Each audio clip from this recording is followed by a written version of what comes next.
Hello, everyone, and welcome to the Hidden Pearls podcast. We are continuing our series of the Women of Yoga, and we are so excited and honored to welcome Denise Gonzales to her first ever podcast. Denise, welcome First to the ever. game. Thanks for having me. Yeah, we're so excited. So, Denise is partner with Melanie St at Blissful Spirits Hot Yoga in Albuquerque, where Pops is doing his 200-hour yoga teacher training, just thriving and blossoming. It's So Denise fell in love. grueling. Grueling, yes. You're just being so rough on him. Yep. Denise fell in love with the practice and discipline of asana in 2010 after realizing the need to heal her own life. When she took her first class at Blissful Spirits Hot Yoga, she recalls that she thought halfway through the class, I'm going to do this for the rest of my life.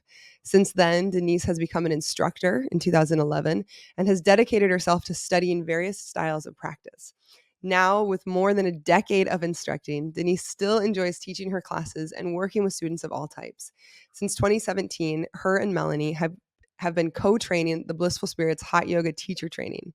Denise enjoys the way yoga creates the opportunity for us to connect with our bodies through breath.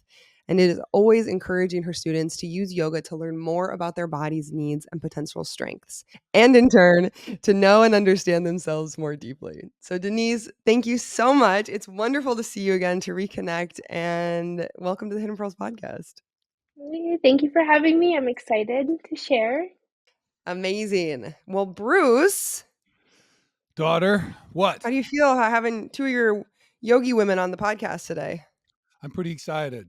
I'm surrounded by very powerful feminine yogi energy a lot, and it's proved to be pretty good for me in my life. So I'm not complaining at all.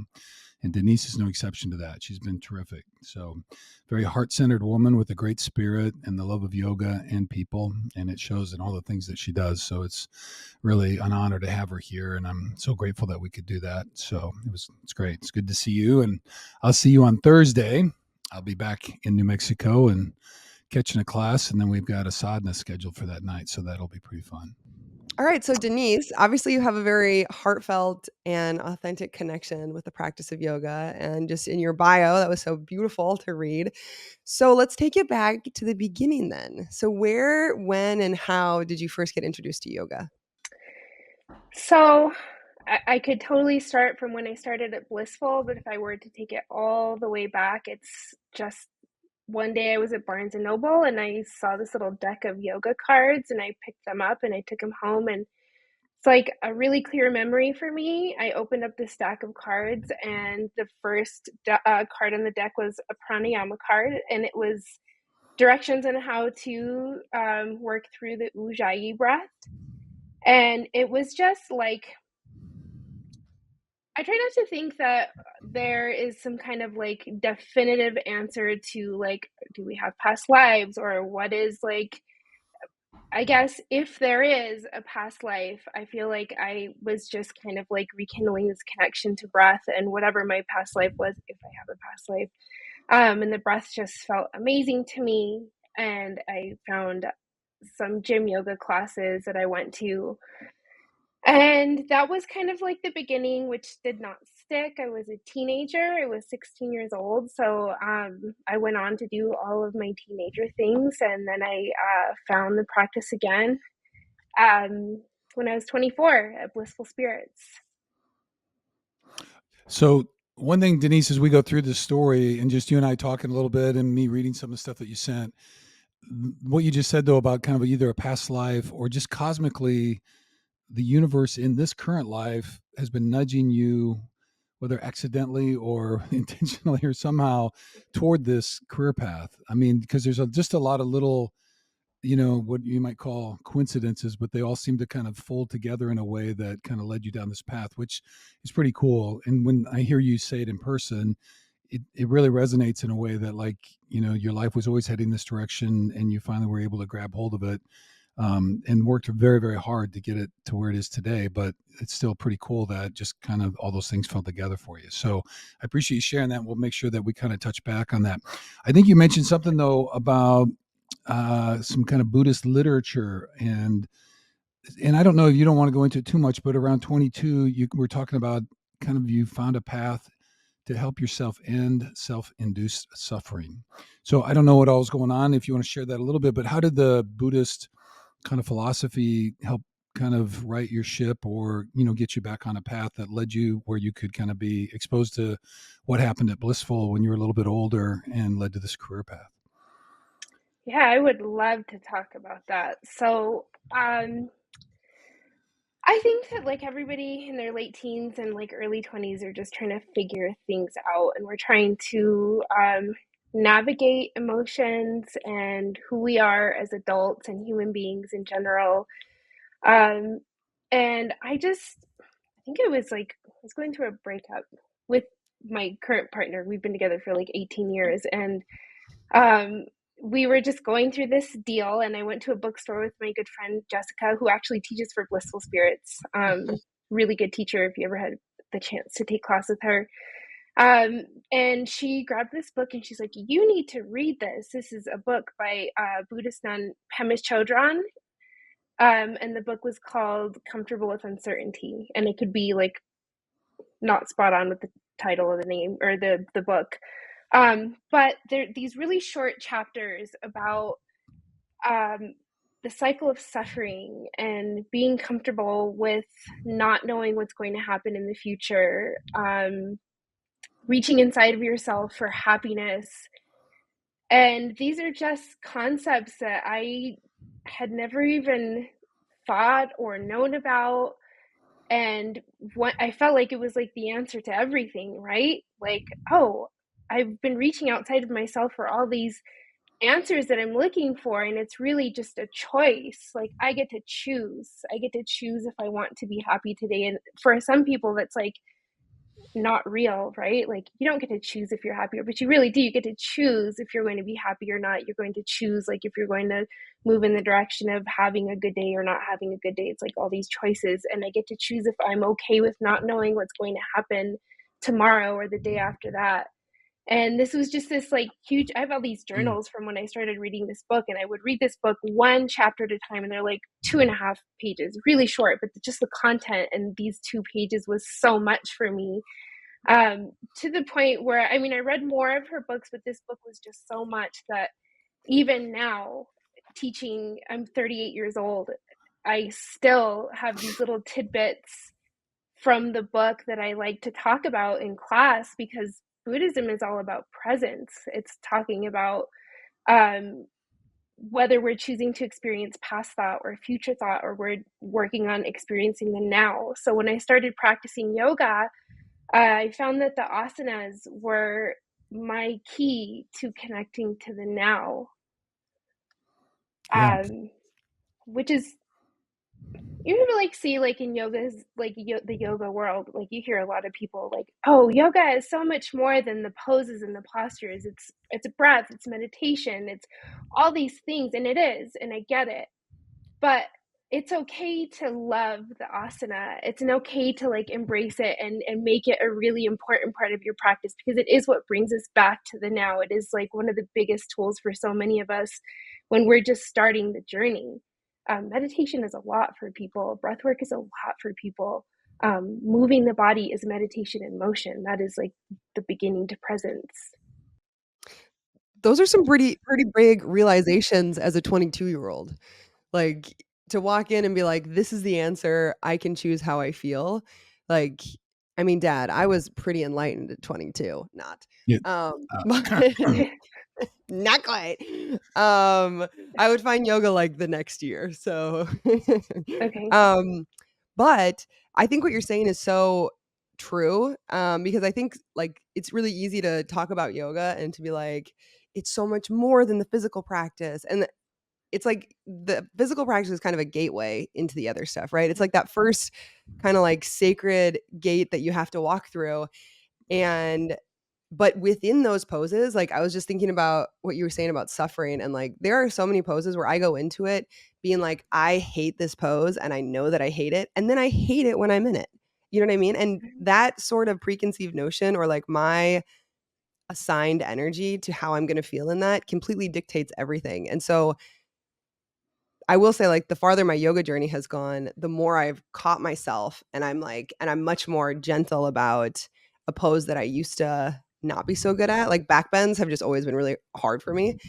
So instead Sure. of doing that though, I just try to be really curious about it and like how can I like find a little bit more space? Because if we show up and choose to suffer in the pose, then we're going to suffer.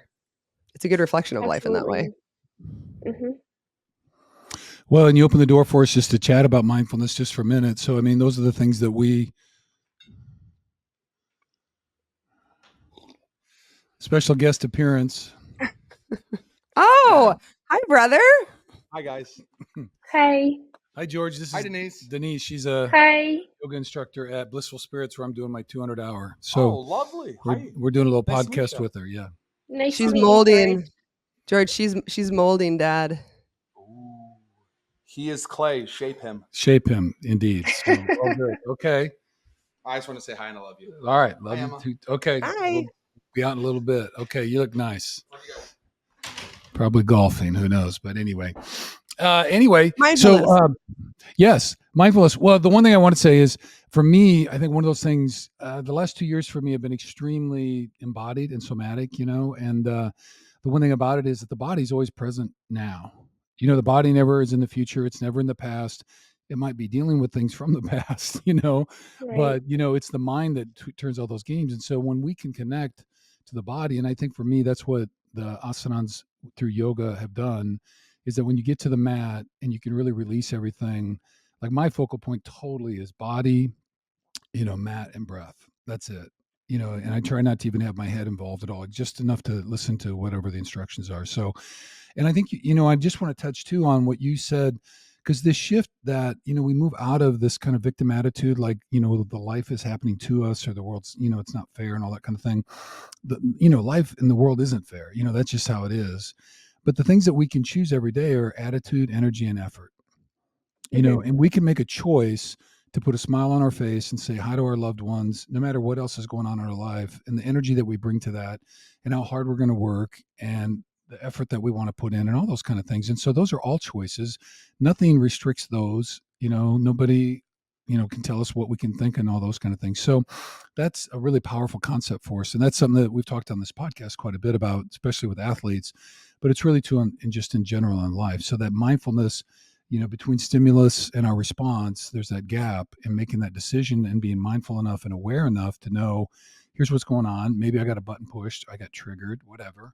And then trying to still show up in the way in life that you really want to. And so that's a beautiful testament. So at 22, you're all enlightened, you're glowing. They're putting a statue up next to the Buddha with you. Okay. And then you float, it sounds like, into blissful spirits. So tell us a little bit how that 856 yoga. Yep. 856 yoga. I can hear Melanie's voice saying 856 yoga in her voicemail. I'll like preface with 2 weeks, or it wasn't 2 weeks, but it was like a couple weeks before that. I was a bartender, and this girl came to work with us, and I had to train her, and we'd spend like 8 hours that day together. And she's like, "Have you ever done hot yoga before?" Never done hot yoga before. She kind of planted the seed. She worked there for one day, never came back again. And So the training, right, What a was really good. messenger. What a messenger. if she ever knew, she just was there for a day, said the yoga thing, and then I was watching TV later and I saw the commercial for 856 yoga, and I called, and I think it was like maybe like 5:15, and she's like, "We have a class starting at 6:00. You can come take class." And I wore sweatpants to my first hot yoga class. I didn't know what to expect. I just knew that I was going to go take this yoga class. And this is back when all the classes were 90 minutes long. There was never the 1 hour, or it was always a 90-minute practice. Same poses every single time. And Melanie was my teacher, and that's the moment. I was halfway through the class. I was drenched in sweat in my sweatpants. And I was like, I'm going to do this for the rest of my life. And I did it, or I've been doing it for the rest of my life. Yeah. Well, there you go. The universe just offering another nudge, bartending and training and all that kind of stuff. And some messenger appears and then disappears, and then you're off and running. So that's pretty cool. And that you got to see the commercial. So Melanie's quite the business operator. You got TV commercials and the whole thing. So that's pretty cool. All right. And was there like, what was it though that like really triggered, like all of a sudden, like you like, wow, Like, like, because let's just paint the picture, right? Because yeah, Blissful Spirits is a hot yoga studio at what, like 6 or 7,000 feet of elevation. It is hot. There is less oxygen. That studio is hard. Cooks. Like, that studio Mhm. cooks. Exactly. So for you to walk in sweatpants for your first yoga class after working at a bar, I'm gonna assume you weren't super hydrated, and, like, to go Mhm. through that and be like, "This is it?" Like, I mean, I can see so many situations where somebody would have been like, "This is the like dumbest thing I'm I've," out like of here. Like, I hate this. I hate you, yeah, Melanie. Like, that could have It gone a complete happens. different It direction. totally happens. Uh-huh. I guess I just liked how much I was sweating. I just loved that, like, Mhm. I just and that's kind of the misconception of hot yoga, right? Like, "Oh, I must be burning so many calories. Look at how much I'm sweating." Um, and back then we had carpet in the room Mhm. too. There was carpet in the room. The studio was like half the size, and we didn't have those cool infrared heaters that we have now. We had this like huge like animal in the corner of the room that just Uh-huh. chugged away and made a ton of noise. I don't know. I think it was just the sweat. I think it was just being covered in sweat and how difficult and how good it was to come out at the end of it and just feel like a completely brand new person. Mhm.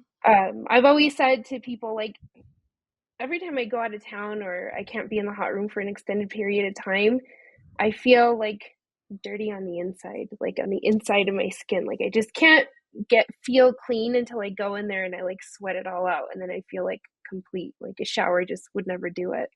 yeah, I'm with you on that. There's nothing like it, though, because you've worked and you wake up like either 60 or 90 minutes later, kind of out of it, and then you're kind of Hmm. laying there and your body's tired and in a good way, and you're all sweaty Right. and all the toxins are kind of out. And, the other side too is that, and we can talk more about that, but it's kind of also doing it in a community. There's something Hmm. about, all the home studio stuff and all that, but there is something about being in a room with, 30 or whatever strangers, and everybody's going through the same thing and all that kind of stuff. And the instructor's talking about putting away your iPhone and all that kind of shit. But anyway, it's all good. That's Miss Denise. But yeah, no, there is that, just the commonality of it. So, okay, well, then with Melanie being your first instructor, you're kind of trying to go to hot yoga a bunch and you're trying to figure this whole thing out. You're still in love with it. And then Melanie makes you an offer that changes your life.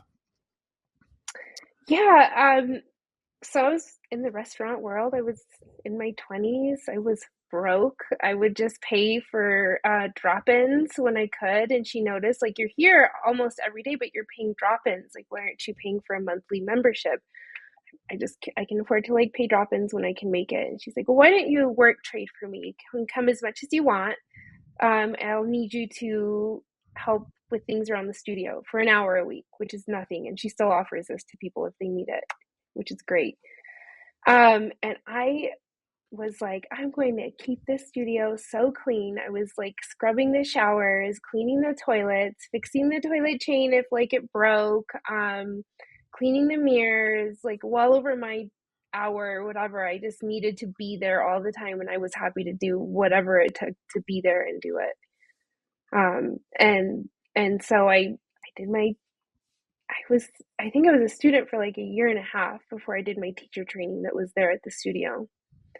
And it was neat. It was the very first yoga teacher training that was like at Blissful Spirits or in Albuquerque, because back then, I feel like back then, uh, back then, the only training you could do anywhere was either a Bikram training, or you could go do Jimmy Barkin's 1 month intensive in Florida. And there was Which is what nothing Melanie else. did, So right? anybody else, that's what Melanie did. And that's Yeah. what a few of like our earlier teachers did. And so these ladies who were teaching at our studio, um, Melanie like bought the other half of the studio, did this huge build out in the back room where Bruce is doing his training. And we did our teacher training, and it was a 1 month intensive. So I took a leave of absence from work, and I said, I'll be back after a month. And I never went back to work. I like 2 weeks into my teacher training, I went in there and I was like, I don't think I'm coming back. I'm like way too happy.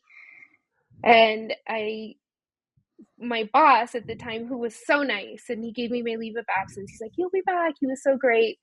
He said, well, we all make decisions we regret, but we'll let you go. And I'm waiting for the regret to settle in. I'm still waiting for that to happen. Right. So that was like spring of 2011 then. It was. Yeah. Okay. So then take us then from there. So you go through the training, and then was it pretty quickly then that you latched on to Blissful as a full-time instructor, or how did that work? So there weren't too many classes available at the moment. And I started, well, I have to teach. I have to make a living, right? Like I quit my job and I like spent all my money on my teacher training. So I need to like pay my bills and pay my rent. So I went to a jujitsu school and I was like, do you guys want to offer yoga here? And they said, sure, you can offer yoga here. And my job was to mop the floors after they were done like doing jujitsu. And then I could teach my class there for free. And I worked at a clinic called Creative Therapy Services. Melanie would let me sub classes until she created a class for me Fridays at 5:30, and it's still my class. AM or PM? PM. PM. PM. I was not a morning person back then. So she created this class for me Fridays at 5:30, and it's 5:45 now, but at the time it's 5:30. And then these ladies who did my teacher training, I think they did like 2 trainings in that back room. They had this falling out with Melanie, and they left the studio, and they took like a bunch of teachers with them, a lot of teachers. And Melanie was like, so are you staying or are you going? I said, well, I'm going to stay. Like, I want to be at Blissful. Intuitively, guys, like, I just love this studio. I can't imagine like ever teaching anywhere else. It really is home for me. And it was never a question like, am I going to go or am I going to stay? I said, I'll stay. And so at the time, there's no online classes or an online schedule. She had these little like 4x6 postcards with the schedule on them. And she handed me a card and she said, circle all the classes that you want. And so I circled all the classes that I wanted and I started teaching full-time for Melanie, and I slowly let go of all my other little gigs that I had. That's pretty cool. Wow. How many did you circle? A whole bunch, probably like Yeah, I 8 bet. or 9. You're like, oh, I'll take all of them, please. Yeah. And then you were rolling in dough, right? Because yoga Oh, instructors are so Yoga rich. teachers, yeah, we I get know. Just make a making ton of bank, money, baby. right? Mm-hmm. Yeah. Well, that's pretty good. Enough to pay rent. Well, that's sometimes all that we can hope for. If we can keep our house and feed everybody and we're doing what we love, it goes a long way. So, okay. Right. And through all of this, all of the weird odd jobs and learning it and doing the training and then, just kind of hanging on there for so long, did you ever lose that inspiration or motivation? Or it just sounds like you were blissfully in love with blissful yoga and yoga itself. I don't think I've ever not wanted to teach. There's all these little different parts of my job, even like teacher trainings and like our little Bliss in the City stuff that we do. The one thing that I've never not wanted to do, I've always wanted to teach. It's like what I work toward for the end, like at the end of the day, because a lot of my classes are in the evenings. I love to teach. So no. Right. You're on fire still. And tell us about that. Why do you love teaching so much? What is it about the interaction in a class setting like that? And I've taken a lot of your classes, not as many, but I mean, over the last few months I have. What is it that just is so fulfilling about teaching yoga for you? I don't think that there's like one thing about teaching that I love so much. It's like the whole process. I get there and then there's all these people that I love and know and I see probably more than I see my own family. And I say hello to them and I want to know how their day was. And sometimes their day was great, and sometimes their day was bad, and sometimes they'll tell me that they had a good day, but I can see on their face that they had a bad day or they're going through something.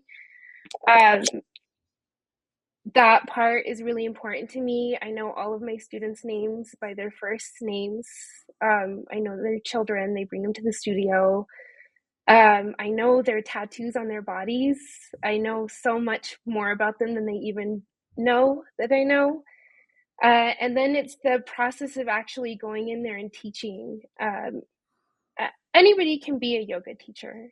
And Jimmy Barkin always says, like, you either got it or you don't. You've got all these teachers who are like able to build a following, and some teachers who have like smaller followings. But one thing that I learned from one of my teachers, her name is Kelly Green. She's based out of Fort Lauderdale. She is amazing. And I could never put a label on what I was doing until she said it one day in class. And she was teaching us when she came to do a workshop with us. And she said, you need to give spirit an opportunity to take a seat. That's Kelly Green. She's in our book. She's in our part of our manual. heritage. Yeah. There you go. She's in our manual. If you're going to put all the masters in there, you got to put Kelly Green in there. She's a master. She's amazing. Okay, say the quote again, though. So she said you've got to allow spirit to take a seat. And this is kind of going back to like a label on it, right? Like I had never been able to put a label on it, but I knew that I was able to create a space for a spirit to take a seat for my students. It didn't matter if we were doing like a heavy vinyasa class or if we were doing like a slower flow that day, just giving yourself the opportunity to give spirit to take a seat. Everybody is born with a quality that allows them to pass healing on to other people. Some people do it with their voice. Some people do it with their hands. They're artists. Some people are massage therapists. We all heal with different parts of our bodies. Yoga teachers heal with their voice. And if you can step outside of yourself and give spirit an opportunity to come through you to give somebody that they need that day, then you've done your job as a yoga instructor. And that's why I love teaching yoga so much, because I feel like I can step out of my own way and give spirit an opportunity to give people the time to connect with themselves and heal from whatever they're experiencing. And it's spirit. And I feel when I have conversations with people like, oh, Denise, you're such a great teacher. I'm not a great teacher. I'm a regular person. I'm an asshole just like everybody else trying to navigate my way through this life. I just have I'm able to let spirit come into class and do what it needs to do for everybody who's in the room. And that's why I love to teach. That was beautiful. Because my next question, like in the back of my head, my next follow-up was, I was going to ask you if you thought of yourself as a healer and how that all fits together with yoga, but you've clearly answered that. And I would say for sure you are, between the off the mat and the on the mat stuff and then in the room. And I really like that. When you first said have spirit take a seat, I thought almost you meant like out of the room and not be involved, but you mean be a participant in the room and let spirit be there with you. Yeah. And I got that really clear then. So I thought that's very beautiful. And it's a great way to kind of think about that. And what's interesting too, is I think that yoga, if people are just like surrendering to the flow and not overthinking it, all of us can be healed in like different ways, depending on what's going on with us. Maybe it is physical, it could be spiritual, it could be emotional, whatever. And if we just kind of surrender to the flow and trust the postures and just go with it, it's amazing what happens. All that sweat drips out of you. And it feels like, at least for me, so much of all the other bullshit kind of drips out of me as well. And then when I leave, right, I'm cleansed in a lot of different ways than just the sweat that I lost. So I really appreciate you saying that. Was really beautiful. So we might have to get that segment kind of cut and gone. But Emmy, any follow-up for you there? I know you were nodding your head pretty good. So give you space. No, I just love it. Like, I think that encompasses like everything that a yoga teacher does so beautifully. So I love it. Do you feel like, because I know we all have teachers that just kind of rock us in a certain way, like, and it sounds like Kelly is that for you. What is it about her nature then that you feel like has been so influential on you? Ooh. Have you taken Kelly Green's class? No, I follow her on Instagram, but I've never taken her class. Okay, well, we should go to Fort Lauderdale sometime and take some Kelly Green classes. She podcast. It's the way she carries herself through the world, through the room. Um, I'm having a hard time finding the words That's fair. because it's the whole spirit thing. It's the whole Huh. spirit. It's just like, yeah, it's just no matter how we move our bodies, like we're going to find this incredible space to connect with ourselves and feel whole at the end of it. It kind of sounds to Mm. me like, and I feel like so in Kundalini, before we teach a class, we do something called the Adi mantra, and it's you're connecting to that like golden chain of wisdom. So it's kind of like you're channeling instead of going in and being like, me, Emma, I am a really great teacher. It's like, I'm just going to be this vessel for whatever to come Mhm. through is going to come through. And if I mess up, I mess up. And if I laugh about it, I laugh about it. And if I only do the right side and forget about the left side, I'm not going to I'm not going to beat myself up over it because whatever's coming through me is exactly what my class needs. And it kind of sounds, I feel like sometimes in that way, it's almost like you're taking on like an alter ego role as a yoga teacher. You know, it's like you're stepping into like your superhero outfit. Does Mhm. that resonate with you at all? Yeah, totally. Makes perfect sense. Well, Definitely. it's almost in athletics, we talk about alter egos. You know, like you're one person, you're at home taking care of your kids, you're doing all this kind of stuff, and then you roll in, throw on the uniform, you've got your sequence ready to go. And then when you step in the door, you kind of flip the switch because you have to, in a way. Mhm. And then you become this yoga instructor inspired by spirit and love and the opportunity for healing. So, well, very cool. Okay. Well, we better keep rolling because you're going to have kids at home and they're going to be all over us and all that kind of stuff. I had the little section in there about what is yoga and why is it so important to you? I know we've covered a bunch of that. Is there anything else you want to just add though about yoga in general or your kind of philosophy around yoga and what it is? Or we get it? I really love I'm just going to kind of like piggyback on Melanie's philosophy for yoga, and it's we're just regular people doing yoga. Um, it's really the way the studio works. Everybody's coming from all these different walks of life, and everybody deserves to have a practice. Everybody deserves to move their body in a way that makes them feel better, makes them feel good. Um, yeah, everybody deserves to do yoga. Everybody deserves to feel good. And it was like Emma was saying that asana, the postures are like the gateway to the rest of it. And it's really true. It's just like an opportunity to learn more about yourself every time you step on the mat. If we step away from like the aesthetics, like who cares how yoga makes your body look? I mean, if you can take like a yoga sculpt class or Pilates classes and you can focus on that, but like let's talk about like the way yoga makes us feel and the way yoga helps us feel good in our hearts and helps us fill up our cups at the end of the day and how we can meet ourselves where we are exactly at that moment and at that day, not who we could be or who we're going to be or who we wish we could be. It's I like who I am today. Wow. We're just getting a whole thing here. This is beautiful. So yeah, a little bit of self-love on the mat. That's great. And that is one thing I'd say about Blissful. It is such a everybody's welcome. You have all kinds of different people, body types, skill levels, everything all over the board. Everybody just kind Mhm. of commingles and everybody's welcome and it all works really well. So very Well, cool. okay, so we've talked about kind of like how it feels to teach a class, but doing a yoga teacher training is like a whole thing. That's a whole different beast. Mhm. So how is that like do you feel kind of the same energy is adopted as you move into a teacher training or and also how has Bruce been as a trainee because you've had the most experience with him? I've I actually should been very probably step excited to away ask this here. question. How has Bruce been as a little trainee? What's he like? Bruce asks all the right questions. When people are afraid to ask questions, Bruce will ask the question.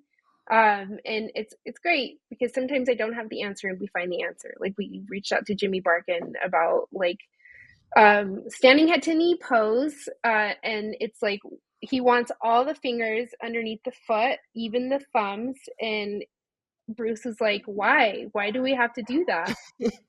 Why does it have to be the thumbs? Like, why? So I didn't have an answer. Melanie and I were both like, I don't know why. So we reached out to Jimmy and we were happy to find the answers. And you know what's cool about our teacher training is I say it at the very beginning, like I am really well versed in asana practice.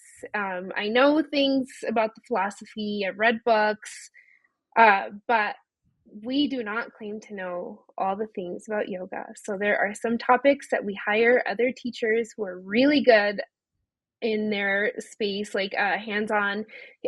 Bruce will spend time with Pamela Hong. She's been teaching in Albuquerque for like 25 years, and she's amazing with hands-on adjustments. So he'll get to work with her for that, or anatomy.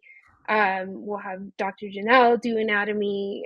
But yeah, Bruce asks a lot of really good questions. And he's also a really good student. He listens well. He is. He's a little sponge. When he gets on something, Yeah, absolutely. he's an excited learner. Mm-hmm. Well, if you're going to go, you might as well get all of it. You're right there. And you always say to ask all the questions. So, and I'm always thinking about it a little bit different too, because like my body can't do a lot of things that other people's bodies can. And then a lot of the people that I envision working with are going to be kind of in the same boat. So it's been great to ask those. I know you said that he's worried about the thumbs will push the foot away, but like for me, my legs are so long and I have long arms as well. Like I can put all 4 fingers under easy, but like doing the thumbs, it's like almost like just a tad too much, but I don't put any pressure on them. So this whole pushing the toe out thing didn't work for me, but it's all good. I'm very grateful that you guys, and I knew he'd have some kind of reason. So it's all good. They always do. Yeah. I don't like doing the thumbs either. Yeah. I got in trouble at one of his trainings because I kept putting my thumbs over the top of my foot. Well, it's just like there, and then they're just floating. You know what I mean? But it's like that's just a different grip. But anyway, we can talk about that later. But okay, well, very cool. We can move on. I have another question. Speaking of like just how much like you love the asanas, is there one that you like? Not necessarily. It could be a favorite pose, but is there one where you feel like you learn so much about yourself, or like it is such a powerful teacher for you that you always come back to? Oh, pigeon pose. Yes, that's a good one. Pigeon. I would say I used to love back bends, Emma. They were my favorite. And then I had kids and my body was like, I don't want to do that anymore. And so maybe it just changes over time, but I feel like I always go back to pigeon pose. Like if I'm at home and I'm like, I just need to like take a moment to do a little practice by myself, the first pose I always hit is a pigeon pose. Boy, it releases a lot though. It's a beautiful pose that way. So what about you, Emmy? What about me? I feel like it always rotates. Right now I'm loving honestly just like a standing forward fold. And I just love doing it first thing in the morning and like kind of exploring the different variations and shifting my weight around and like stepping on my feet. I like doing that a lot because I'm realizing how tight my forearms are from typing all the time. And so I'm trying to be really intentional about stretching and working on those. So kind of playing with that in a forward fold has been a fun thing to go back to lately. I don't know. Whenever I get up and I'm like, okay, I just want to do like a short practice, I always play with forward folds. What about you, Bruce? That's a good one. Let's see. Morning, my first stuff is wind removing with side twist. I do it every single morning before I get out of bed.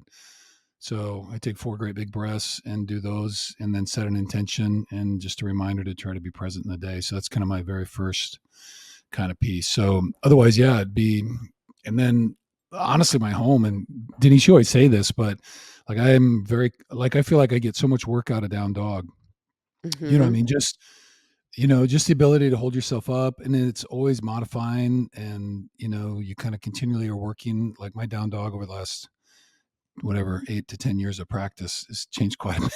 So, it's just fun to feel it and all that. And it's so great too, the strength for your shoulders and arms and just the whole just the overall body. So I really like that a lot. So, and then I'm forehead to knee guy. I do that almost every day as well, just because the balance thing for me is really important. So it kind of works all those little muscles, but okay, we digress. Let's talk about surviving COVID for a minute.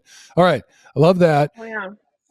Okay. So I'm going to let you kind of flow with this. I'm not going to ask you a whole bunch of questions. I know when COVID hit, I'm going to set you up and then you can kind of run with this. And then I want to make sure we get to one thing. So when COVID hit, it hit a lot of the studios really hard because there's no in-person stuff. and then you were declared to be a non-essential. And just, I kind of read in your stuff how painful that was, and that you felt non-essential, and you were determined to not be non-essential again. And then there's a person in your life that really gave you the inspiration and kind of motivation and role model for doing all that. So I want you to tell that story, if you don't mind, just a little bit. Because you know what, Denise, when I heard you first kind of talk about all that, and I know this about people, but you don't know until you really know, about from the very beginning, about how hard you worked to make your dream come alive. And, I think people kind of have sometimes these ideas that now you're up there, you're teaching a lot, you're doing the teacher training, like it was always super cushion easy, and you pulled up in your Mercedes and you walked in and you've been teaching ever since, and that's just not the reality for hardly anybody. And so one, I want to offer that, but I'd like also for you to share, because I think this COVID thing really speaks to how hard you've worked and your commitment to yoga, and then kind of the lessons that you were given as you were growing up, and kind of how that helped motivate you and get you through all that. Yes. So let's talk about COVID. All I knew and all that made me feel whole was teaching yoga at Blissful Spirits. So studios closed down. When is everything going to be normal again? I don't know. Months. Melanie, of course, is the business owner, and she's like, I can't keep the doors open or the bills paid for this long. I don't know if the studios are going to stay open or if we're going to make it or survive. And we had been through a lot in the past, like construction and things that had happened to where we didn't know if we could keep the doors open or not. And so this was just another one of those moments. And there was this rebuilding that was going on at the studio. And at the time, my daughter, my youngest, her name is Emily, she was a year old. She just turned a year old. And we had known when she was, I had like an anatomy scan when I was 20 weeks pregnant with her, that she had a mass in her right lung. And we had to have the mass taken out, but she was too little to have this mass taken out. And so if Emily were to ever catch a cold or get any kind of pulmonary virus, like a common cold for you and me, Emily would likely get pneumonia and get really sick and possibly not make it. So COVID happened, and it was like, oh, this is this like awful respiratory virus that people are getting and people are dying from it. So I could not participate in the rebuilding of Blissful Spirits. I had to stay home. I never left my house. I was with my 3 children all day long. I did stream classes for the studio from my house, but COVID started in March and we didn't have a surgery date until September. So we never left. My partner went to work every day and he came home every day. I made him strip in the garage and wash his clothes because and I would do grocery pickups and like wipe all the, I was like so much, some people lived that way and some people didn't. I had to do it for Emily. And I was at home. I had nowhere to go and nothing to do. And there was potential that what I had worked so hard for was going to go away forever. And then I was really like, where does Denise go? Denise is a stay-at-home mom. Denise has like nothing. I did not go to school. I did not have my education at the time. And all I knew was everybody was online. Everybody was scrolling on their phones all day long. And I had already played with like graphics and things like that for posters, but I was such an amateur. So I found a program that was online, and I did 5 full-time semesters to do digital media marketing. And all the while, like we started working our way back into the world, right? Because it didn't take 5 semesters for stuff to kind of ease up. But Emily had her surgery. She had the 3rd lobe of her right lung removed. And then we started kind of like working our way back into the world. I started teaching in-person classes with like a mask on my face. I homeschooled my son. At the time was 6. He's 10 now. I taught my son how to read, which I love. Like I wear that like a badge. I taught my son how to read. And so we would do his schooling in the morning. I would do either stream a class or go teach a class. And then I would stay up until like 1, 2, 3 in the morning and do my homework and do my schoolwork. And then I finally finished school. And so the studio stayed open. And so the nice thing was that everything that I had worked on, instead of having to like find a new job, like it just complemented what Bliss needed or what we were doing at the studio. And so I was able to like start a new business with Melanie this last year, Bliss in the City, where in like a month we bought this business model and had to have this like new business going. I was able to build our website, start our LLC, get the socials going.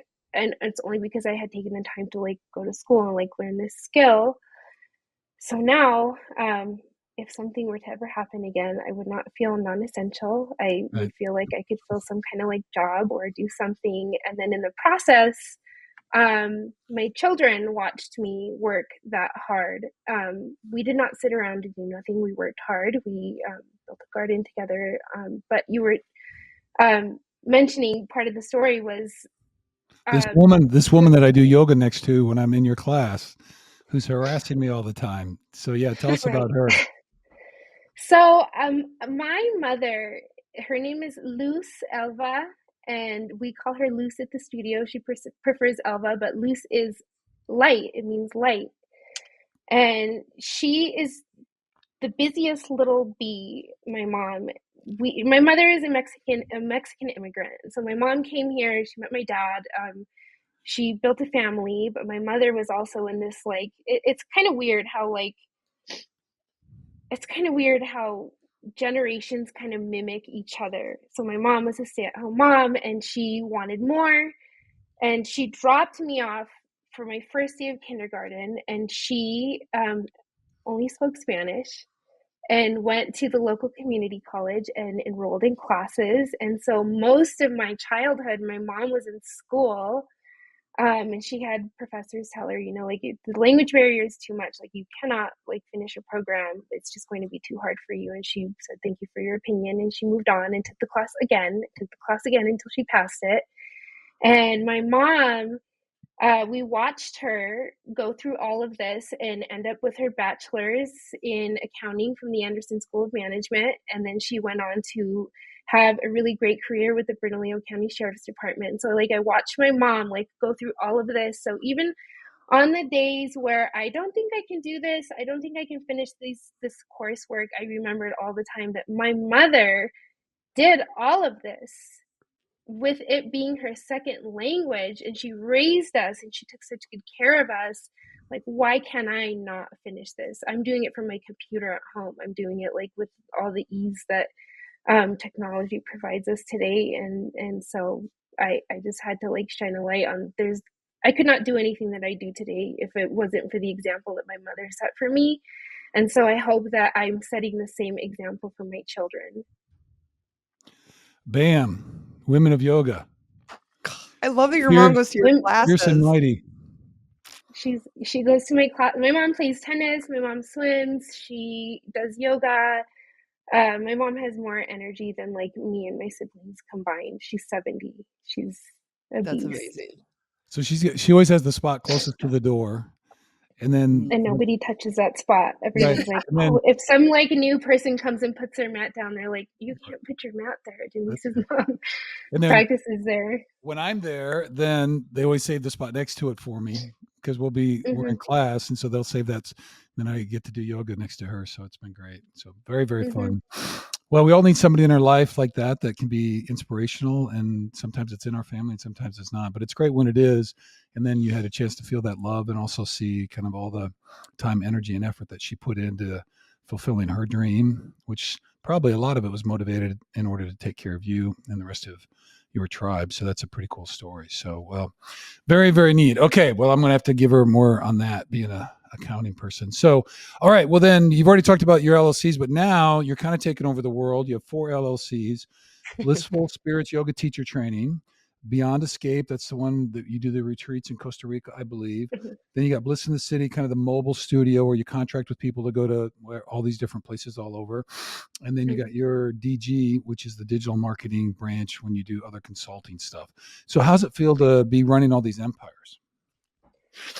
They're not empires yet. 2 of them are babies, but they're really fun to build, and I've learned a lot. I have moments where I don't know if I can keep doing it because I get so busy with the kids and everything, but it feels great to push past the limitations and see that I can do it. Like Bliss in the City, Ooh, that's a tough one.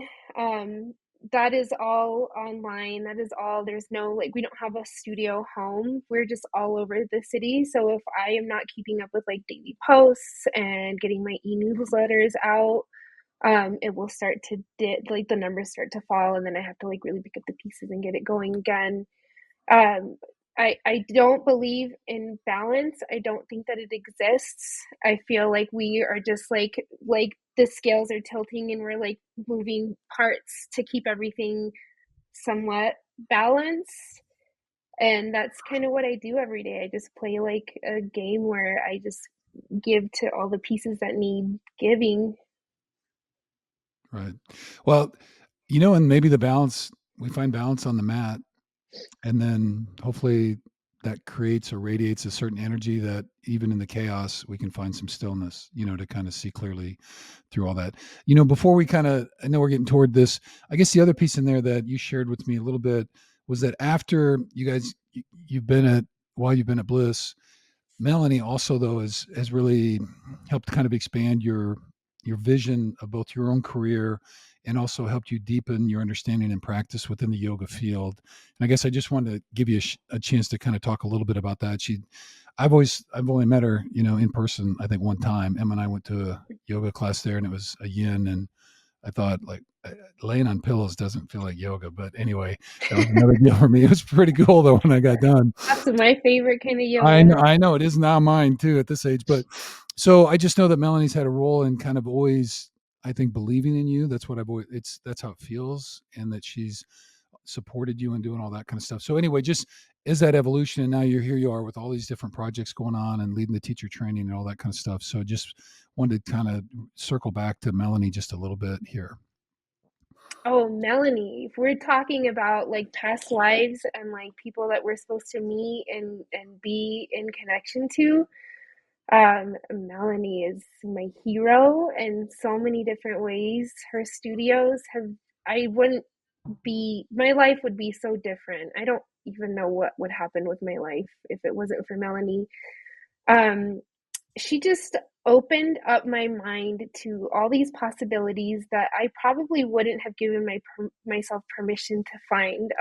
When I quit my job, my mom was like, "You quit your job to do what? You shouldn't have quit your job. You had stability." And Melanie was like, "Oh, great, you quit your job. Like, let's like figure this out. Or, I'll put you on my sub list. We'll get you classes when I'm able to get you classes." I was going to have my second baby, and it was October of 2016, and she's like, "We're going to have our own teacher training, and we're going to be 50-50 partners. You're going to be a business owner." And I was, me, a business owner? How can I be a business owner? You're going to be a business owner and you're going to write this manual. And if you could see the first version of our manual, it is just the shittiest quality. I just had I used Microsoft Word to create it. It was just the worst. But we started building it, and we put out some really great teachers with that manual. So it doesn't have to be like all about the manual. Melanie took me to Costa Rica for the first time when I was 26 years old.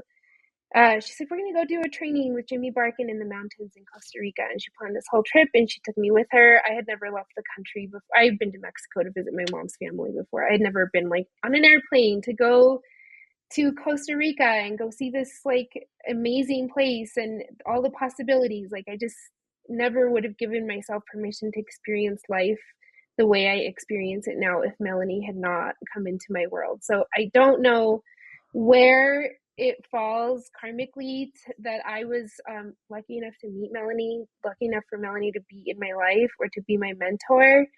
But I'm forever grateful, and I don't know that there's any way I could ever repay her for everything she's done for me or given me the confidence to be. But I try every single day when I show up at her studio and try and build the brand with her as I've tried for the last 13 years of my life before I even knew what brand building was. Yeah, and don't you think she would just say, pass it on? You know what I mean? Like in the way that you do with your Probably. students and with the people that come and all the other things that you're doing and the way you support too. Cause I know Bliss, she gives back quite a bit, with all that, the charity that we worked with the homeless people and all that kind of stuff. And so I Right. know she's got a commitment to that, and I know that you support her in that and also help with all those kind of things. So she seems like she's not looking for payback direct. She's just looking for you to share the love and the healing in whatever ways that you can, in the little ways that we each have those kind of opportunities. So anyway, so salute out to Melanie as well. So we've got her podcast. So if you haven't heard that one yet, you should listen to that one also. And then we'll have this one. So, well, Emmy, we've just been chatting. Anything you want to jump in on? I was just going to kind of like, what's next, or anything else you want to add, but where you at with all this? What do you got? Oh, I'm loving this. I think, I mean, I totally just like kicking off your story with this random woman just walks into my life in the bar girl, and then it's like, and then you get led to this, and it's just, I think like I so believe in karmic lives and that we have done things before and that we come into this world with just like certain gifts. And I think it takes a lot of courage to trust those, especially when it's like, okay, it's time to quit your job. And like, okay, it's time to build a yoga studio, and it's time to do the first yoga teacher training. And there's so many things that kind of come into our life. But I love, just that your studio is called Blissful Spirits, because I think it is so much about just following your bliss and trusting where that energy takes you and who it leads you to, and the opportunities that it keeps bringing you into your life. So um no, I said this with Melanie, but like when we interviewed her, but it's just so interesting to me that like Bruce is doing his yoga teacher training at the studio that I used to teach at. And this, like, for some reason, there's this karmic loop, and I kind of thought that it was like Blissful was getting me through like a really hard time in my life. And now that there's this whole second loop that's coming around, it's like, I'm very excited to see how everything unfolds, and just like having y'all come back into our lives in such a huge way and in such a big influence with Bruce. So I feel like I'm just like eating popcorn at this time. Like, what's going to happen next? Well, and just coincidentally, June being the 6th month, it's the focus in the Kundalini calendar is on the 6th chakra, which is our third eye chakra, which is about Our spiritual wisdom and intuition. intuition and learning how to trust that. So, if you haven't listened to that, I'll have 4 guided meditations on trusting your intuition and figuring out how to open that chakra. But anyway, it's really true though about being able to trust enough, even if you can't see what the next step is, just know that if you're getting a nudge and it feels right, just being able to go with it. And I know for some people it's super difficult, but that's something that's come to me pretty easily. I've moved around quite a bit just because it felt like the right thing to do. So that's pretty cool. So, all right. Can I ask? Well, I have one more question though about yeah. your, like, when you went back to school, because I think, in this situation, it's like yoga spoke so much to your soul, right? And that lit you up in such a spiritual way where you're like, something is awakening inside of me. But with the COVID story, right, did you feel that same call to design? Because I know sometimes like the next evolution of our business, right? Like I love teaching Kundalini yoga, but like Hidden Pearl Studio came out of me falling in love and moving to Japan. And so I had to have a digital platform.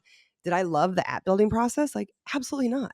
You know what I mean? It's like, but it got me to the next stage, So I guess when you think about that, where it's like we get called in through spirit and our body, and you have such this emotional connection to yoga and this healing art, there's sometimes this like gunky like middle stuff that you have to go through, or I guess I'm asking, did you feel like divinely inspired by your design career, or was that kind of like, okay, it's just another stepping stone in my yoga path? It was definitely not as beautiful as Not the as blissful. journey with yoga. It felt like ugh, like this has to be done. Uh, Yeah, I needed to get my education in something other than like 200-hour trainings. I know that it's a 1 month training. I needed some like kind of educational background. Business was always fun, so there's like a business portion to the degree that I got. And since I didn't know what was going to happen to Blissful, I guess, I had been playing around on Canva and making the best. posters which is fun, making posters for the teachers at the studio when they were going to have workshops and things like that. And so I thought, I guess this could be fun. And there was this like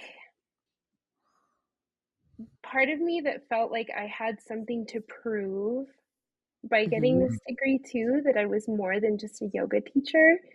Um, all the people in my family are like highly educated. So like my mom and my aunt came here from Mexico, and then there's us cousins. There's 6 of us. Everybody has either like a master's in education or attorneys, or my mom the accountant, like. And there was Denise the black sheep, she's a teacher like everybody else, but just like not the same kind of teacher. And I was like, I can do this too, you guys. So I think that was just something that I needed to do for myself, like I can do it too, guys. Yeah. The nice thing is that it just works out for the yoga world too, for the Totally. businesses anyway. Right. Totally. And I think that's the other part of it where it's like you can't I mean, I guess you could. Like, if you were at, like, a really busy yoga studio, you can just be a yoga teacher, but I think it also Hmm. speaks into, like, to develop and be present and engaged as a human, like, there's a l so many different aspects of skills that you have to acquire. It's so much like Yes. like, I'm not just teaching asanas, I'm also gonna teach you how to do Canva and color coding, and, like, I'm gonna teach you how to build a Right. website, like, there's so many I don't know. It's interesting because like, it still does just come back to, though, like, following your bliss and, like, I'm not gonna be disposable next time, which is so badass and awesome. And and you know it and you get it there, because then there's like all the yoga teachers in the world who don't have the skills that could help elevate their career. Like, it's a business, guys. Yeah. Like, this is a business. We are working to make money. We are working to live.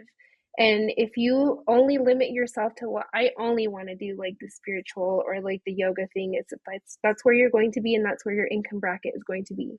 Mhm. You have to do the things that you don't maybe necessarily like as much as you like the yoga to get to the next place. And that's what you had to do, and that's what I had to do.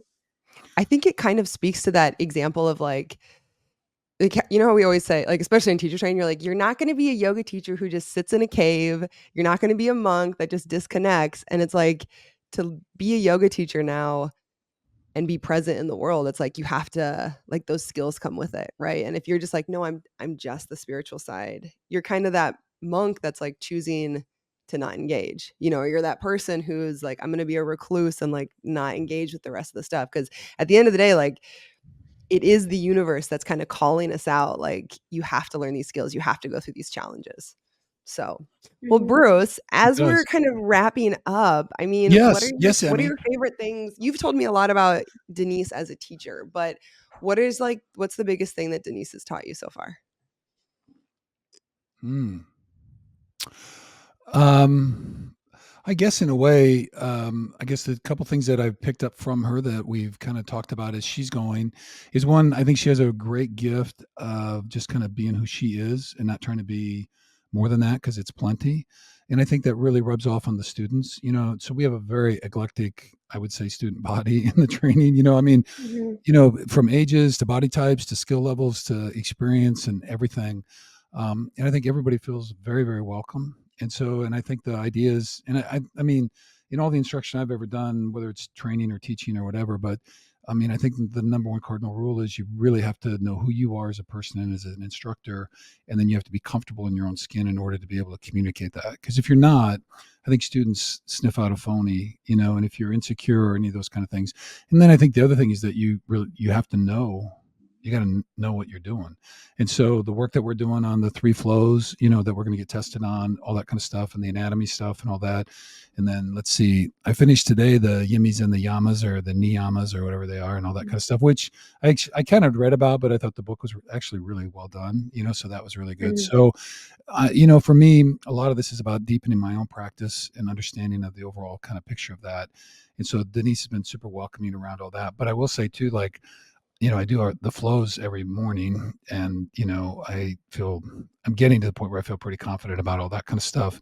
And then, we recorded some just because going through that kind of inspired me to do some things I've been thinking about, and that was really fun too. So just kind of spread my own little wings here and get my feet on the mat and all those kind of things. And plus I find them to be really fun. I know we had one person didn't think it was a lot of fun, but you know, like, and I guess the analogy that I was thinking about somebody who loves horses, but doesn't want to muck out a stall or carry the hay or do the vet bills or any of that kind of stuff. It's like a rich person horse riding kind of thing, but that's not how life is. Adulting is following your bliss, but in today's world there's just so many other things that go with it, and so you got to be able to juggle and balance all those kind of things. So all the other parts of being a yoga instructor and the certification, I mean, there are parts that aren't super thrilling, like anatomy's, I can read it and do all that, but like if I get tested on a joint, I don't know how that's going to go, but we'll see. But but the rest of it though, but I think it's a great grounding. So I think learning how to be yourself, have confidence, and then the only way to really do it is you got to study, you got to work at it, and you got to pay attention to all these different little pieces and how it all fits together. And the other thing is, like, she's cleared up a lot of posture issues that I didn't understand before, which has been really beautiful for me. So my own personal practice, and then in that, because of the way in which she's helped me put all the postures together, I feel a lot more confident talking to other people about them. You know what I mean? Because just like this hip's open or this foot's this way and all that kind of stuff. Because over the years, I've gone to so many different teachers, you hear all this, or you don't get coached on it or cued. And until you get a chance to really ask, well, wait a minute, what about this? And like she said, I'm pretty detailed about that stuff because like I want to know and I want to teach it the right way, and I want to have people's bodies in the right position. So anyway, all those kind of things. So we have another one coming up this weekend. I get back in on Thursday. I'm going to catch a class, and then we got sadhana. And then Saturday morning, we'll start off bright and early, rolling out with the team again. So it's going to be another great weekend. I'm looking forward to it. I am too. Oh, Weekend good. number 3. Yeah. Number 3. Yeah. It's So a good group. You just never know what you're going to get. And I've told them this is like a really great group. I really like accountable people, and they're showing up and they're doing the work and they're studying, and that makes my life so much easier. Yeah. Do you guys want to touch on, because this month, Bruce released his first yoga series on Hidden Pearl Studio. If you haven't checked it out, do you guys want to touch on that and the kind of like the creation process of it and what it is? Because the whole time, Denise, I will just tell you, he's like, Denise and I are going to put a series together. And I was like, okay, like go off, dog. And he's like, yeah, Denise and I are going to collaborate on this. I'm like, I like, go on. He's like, well, it's Denise and I's thing. I'm like, okay, you guys, you do you. She So he's wouldn't let me do one by myself. he's very it's not he's very proud that you guys have collaborated on this. So maybe we could speak a little bit to that too, if anybody hasn't done your series yet. Well, I just told her like the warrior series for me was one of those, like all those poses and with reverse, and just in that process of going through the class with it and then the manual and doing it over and over with her, kind of really cleared up a lot of things that made it like really manage. Like it's always hard, I mean, when you're doing the whole thing and extended side angle and all that, but getting your hips in the right place and making sure your feet are in the right places and the transitions and how to get in and out of all that kind of stuff. So I was pretty inspired to do something that for people struggling, we did a full modified series with all of the poses. And then I did a standing series. So I've got 3 out of 4 done. I got one more left to do. It'll be more the big flow, from start to finish. I'll put all those together when I get back. But we got the first 3 done. So I would say this, that when Denise and we first talked about it, we went through the whole thing, and then we got to the flow part, and she's just like channeling transitions and shit, like, and I'm like, wait a minute, slow down. I can't even write this shit down. So anyway, but we finally got all that, and she was very patient with me so I could kind of get what her vision of all that. And then I realized, that's when I added the third one, because we jumped from 1 to, and we're going to put the whole flow in. And I thought for some of the bodies that I'll be working with, that would be a little bit too much. So I love the flow the way it is, the 1, 2, and 3 right now, the warm up, and then the modified, and then the standing. And then we're going to put them all together in one longer flow, so everybody will have that. So Denise was just great though, with different ideas. And I would talk to her about, well, here's what I think my population would struggle with. And then she always had different ideas about how to put that together. So that's my side of it. So she was great. And I'm really excited to put the last 4th piece together for a full, I think it'll probably be about 45, 50 minutes by the time we're done. So it should be pretty good. How was that for you, Denise, though, having to educate me along the way? So talking sequencing, I could go on and on forever. I love talking about sequencing. It's what I'm the most passionate about when it comes to like the asana practice. So you wanted to get together and talk about a warrior sequence. And the cool thing is that the idea is yours. You want to do the warrior deal. I just get to listen and then tell you like, oh, we should go this way with it or this way, because the way our warrior series is based or starts or goes is we're doing it from a downward facing dog and stepping through into lunge. But because Bruce wants to cater to a more beginner style or somebody who may be struggling to even step through from a down dog to lunge, because that's tough for some people, we decided to go old school. There is no step through to lunge from down dog in a Bikram style class. So it's hands to heart, and then it's a half turn to the right or the left. And we're doing half turns to the left and to the right on this. And then taking a big step out and then doing warrior on each side. And so it was neat to like bring that element to it instead of like doing it the way we do it in the teacher training or how I teach it in my classes. And then what I do want to say about Bruce is you have to give yourself huge amounts of credit for understanding the practice so well and understanding the sequencing, because I was like explaining to him like what we could do and how we could do it, and I was like, I hope like at this level of his training, like he'll understand what I mean or what I'm saying. And you totally did. And not many people who are this early in their teacher training can understand the sequencing that well. So I have to give you props on that, Bruce. And so you're doing really well with that. And the videos are coming through really well. Like I've watched the first 3 and they look really good. And so I'm excited to see the 4th. All right. There you so go. I too am having fun. Good. All right. I had fun editing them.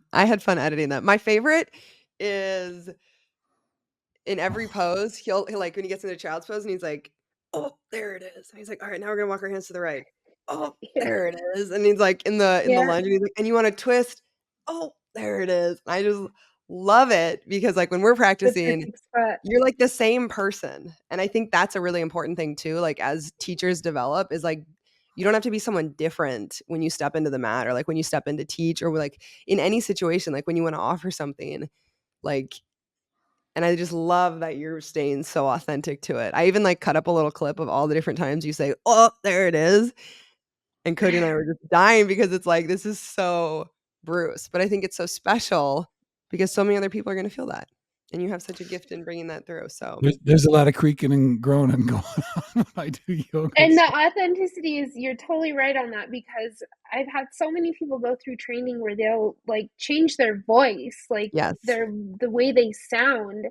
And Melanie's always like, be yourself. Melanie's the hammer, man. I'm like, that's great. I don't want to make anybody feel bad about the way they're delivering it or the way they're visualizing their teaching to go. But yeah, some people will really change who they are on the delivery, and you are definitely yourself, Bruce. Well, at this stage of my life, it's about all I can be. I don't have too many cards left to play. No time for anybody else. That's right. I'm just still trying to be me. So shit, I don't want to make it any more confusing. I got enough voices in my head. So, all right. Well, Miss Denise, any last kind of follow-ups or closing or anything that we haven't, anything else that's important that you want to make sure we talk about that we haven't given you a chance to put on tape?